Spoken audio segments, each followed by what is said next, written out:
What's up with it? What's up with it, man? It's the Bronco with the Frog coming at you with another reaction video. We got the biggest one-season, one-hit wonders in football history. Hey, them one-hit wonders be a fool. Jeremy Lin in the goddamn NBA, he had the whole United States on that Linsanity stuff. Bro, had the whole world by his goddamn ball sack. He ran the media for a minute. In the NFL, I think that dude who made the cover of Madden, they played for the damn Cleveland Browns. I still don't know who the hell bro is. So, hey, let me see what the football world talk about in terms of one-hit wonders, man. Let's see what goes there. The very best players perform at a high level year in, year out. Other stars burn brightly, but for a very brief time. Here are the biggest one-season wonders in football history. Then Marco Van Buren? Nah, he won a Ballon d'Or. He had a couple of seasons. Newcastle, 2011 Poppy to 12. Cisse, Newcastle. Cisse first appeared on scouts' radar when he scored 24 goals for Freiburg in 2010. Just Austrian Bundesliga. Midway through the following season, Newcastle snapped him up for 9.3 million. The Magpies were flying high in the Premier League. A top four finish was a realistic. Flying high. And Alan Pardew wanted to beef up his attack. Top four finish. Scoring goals for fun in the first half of the season, but after his Senegal teammate arrived. Hold on. What's the highest place Newcastle has ever finished in the Premier League? Because I always viewed them as a relegation club. I ain't gonna lie. Are they better than a relegation club? I know them oil boys just snatched them up. The main man up front. He scored 13 goals in 14 games. 13 and 14? Okay. A wonder strike. Oh, TV, I seen this one. I seen that before. That was him? That was him? Boom! Strike against Chelsea. Yeah. That was as good as I like him. He spent 4 seasons at Newcastle, but only reached double figures in one of them. The striker then wound down his career in China and Turkey. Damn. Oh, damn. Yeah, he fell off for real, for real. 2012 to 13. What league is Swansea in? 2012 was a time of change for Swansea. Michael Laudrup replaced Brendan Is that Rodgers as manager. EFL Championship? Joe Allen, Scott Sinclair and Gylfi Sigurdsson all left. In came Pablo Hernandez, Ki Sung-young, and an attacking midfielder called Michu, who hardly anyone had ever heard of. It proved to be a masterstroke. Used as a striker by Laudrup, Michu scored 2 goals on his debut and never looked back. 2 on a debut, though. He'd scored 22 times in all competitions. 2 on a debut, though. Swansea finished 9th in the Premier League and win the League Cup. But Michu couldn't repeat the trick. Oh, boy, my heart dropped. My heart dropped. And win the League Cup. My heart dropped. Boy, I thought they were talking about that they won the Premier League. I was about to say, Swansea, huh? Boy, my heart dropped. That's the Capital One Cup. But Michu couldn't repeat the trick in subsequent seasons. He only scored 2 league goals in 2013. Damn, that's a fall off for real. Before a nightmare spell at Napoli, in which he only played 6 competitive matches.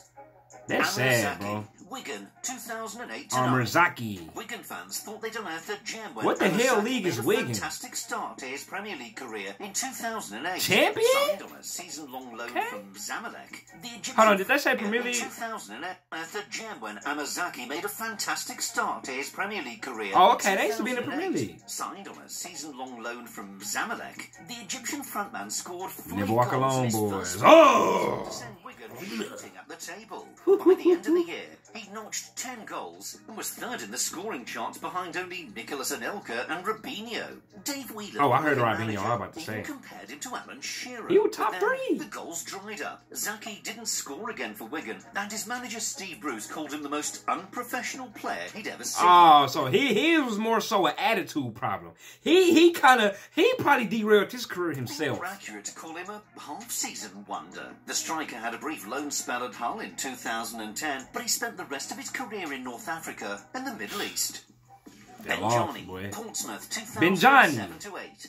Benjani scored 6 goals in 34 games for Portsmouth in 2006-7. There were no signs that the Zimbabwean was about to become one of the deadliest strikers in the Premier League, but that's exactly what he was. Damn, that club was in the Premier League too? Benjani averaged more than a goal every other game for Pompey, scoring 12 times in 23 appearances. That's straight. Manchester City liked what they saw and brought him to the club in February. Benjani had a great debut for City by scoring in a 2-1 win against Man United. Super sub with that, super sub. His form tailed off, and City's next manager, Roberto Mancini, didn't rate him as highly as Sven Göran Eriksson. Oh, so the manager missed him up. Take over that summer, City could easily afford to replace him. Benjani later played for Sunderland and Blackburn. Damn, so the manager screwed my boy up? On Black History Month? Benjani later played Man, it's Black History Month, bro. I don't need this negativity right now. But the magic was over, and he only scored 4 goals in a combined 42 Oh, games. god damn, that's bad. That's bad, bro. The manager messed my boy up. Michael Ricketts, After a Bolton. decent season at Walsall, Bolton took a punt on Michael Ricketts in 2000. It was a great decision. You look like Mike Vick. Fired the Trotters into the Premier League with 19 goals. Now, we've seen countless examples of forwards excelling in the Championship but struggling in the top flight. Some thought Ricketts... Look at the appearance difference, bro. He look all kind of filled out and stuff right here. And right here, he looked like a damn UFC fighter who just did a weight cut. Hey. In the top flight, let me find out the Premier League be doing that to people. Another like that. But under the astute management of Sam Allardyce, he hit the ground running. Ricketts had scored 10 goals by the start of December, including an equaliser against Arsenal for them and Gunners. against Manchester United. Premier League defenders shouldn't be underestimated, though. Eventually, they worked Ricketts out, and he scored only 2 goals in the second half of that campaign. Ricketts stayed in the Premier League for another 2 seasons with Bolton and Middlesbrough, but the rest of his career was spent in the Championship and League One. Damn, bro. Saido Berahino, West Brom, Saido Berahino. In August 2015, Tottenham tried to sign Saido Berahino. Mauricio Pochettino wanted him to join his attack alongside Harry Kane, Dele Alli, and Christian Eriksen. Oh, Sonny Boy went there yet? Scored 20 goals the previous season, even though the defensive Tony Pulis was the manager for half of it. Aged just 21, the striker seemed to have a bright future ahead of him. Hey, I bet y'all could find some YouTube compilations of bro being the future of football. I bet y'all could. Rejected Tottenham's bid. Berahino must wonder what could have been. Ah, so West Brom messed my boy up. It's Black History Month, man.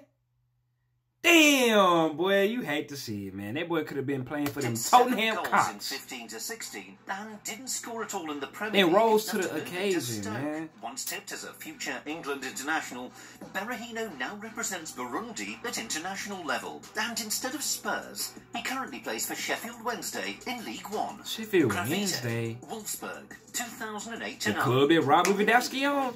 Man, I'm seeing too many black people on this list, bro. I'm seeing too many black people on this list, bro. Let me fix my camera real quick.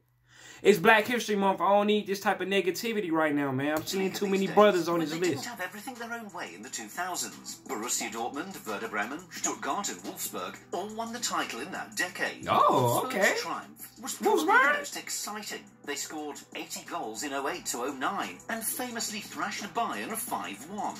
The title was a team effort, but the main reason for their success was their lethal strike duo of Edin Dzeko and Grafite. The pair scored 54 Bundesliga goals between them. That's more than 11 entire teams. Grafite scored 28 of them, despite only playing 25 games. Lionel Messi and Cristiano Ronaldo would have been proud of that scoring rate. Yet the Brazilian was never able to keep up that record. He had a decent campaign in 09 to 10, but then spent the next 4 years in the UAE and Qatar.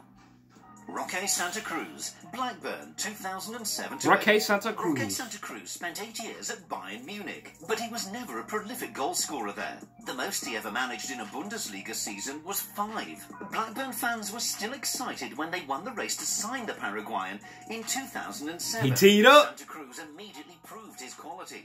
Mark Hughes built the team around him. He went from Bayern to Blackburn. The rewards. You gotta show out. Scored 19 goals in the Premier League and 23 in all competitions. You gotta show Without out. his lethal finishing, there's no way Blackburn would have finished 7th. Oh, never mind. I thought Blackburn was in the EFL Championship with him, man. I didn't know they was in the Premier League. Santa Cruz underwhelmed in the following campaign, though. He only notched 4 league goals and was accused of having his head turned by Manchester City. City finally got their man in 2009, but they quickly regretted signing him. Santa Cruz was a flop at the Etihad, scoring only 4 times. It's that pressure. That pressure be messing a lot of people up. With Olympia after returning to Paraguay in 2016. But in European football, he was a one-season wonder. Carlos Alberto. 2003 this brought it way back. Porto's incredible Champions League triumph kick-started the careers of several people. Jose Mourinho, the master of success, moved to Chelsea and took Ricardo Carvalho and Paulo Ferreira with him. Deco joined Barcelona. Benny McCarthy became a household name around Europe. Carlos Alberto was expected to follow a similar trajectory. The 19-year-old forward started every game en route to the Champions League glory. He even scored the opening goal in the final against against Monaco. This was it still tripped me up the fact that a goddamn Champions League final was Monaco and Porto. The start of an amazing career. Things didn't go to plan though. Carlos Alberto spent another season at Porto, but didn't have the same impact. He then went back to Brazil and only had one more spell in Europe, a forgettable 5-game stint with That's sad, man. 2007 to 8.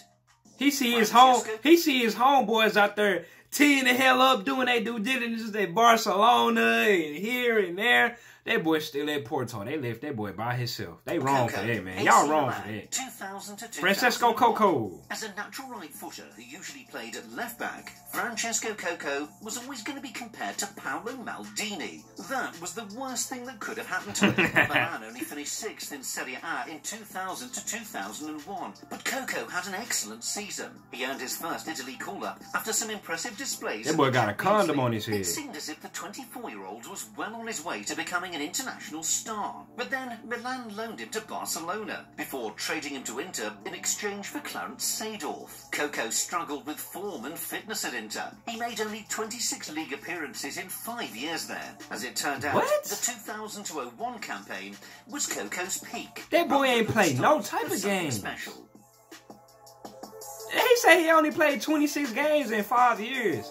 That's crazy, man. But hey, man, biggest one-season wonders in football history, man. A lot of these sad stories. Some players just straight up fluffed out. Too much pressure. Some players got sabotaged, bro. And it was the black ones. I don't like that. It's Black History Month, man. Come on now. Like, comment, subscribe, come to react to next. I'm out.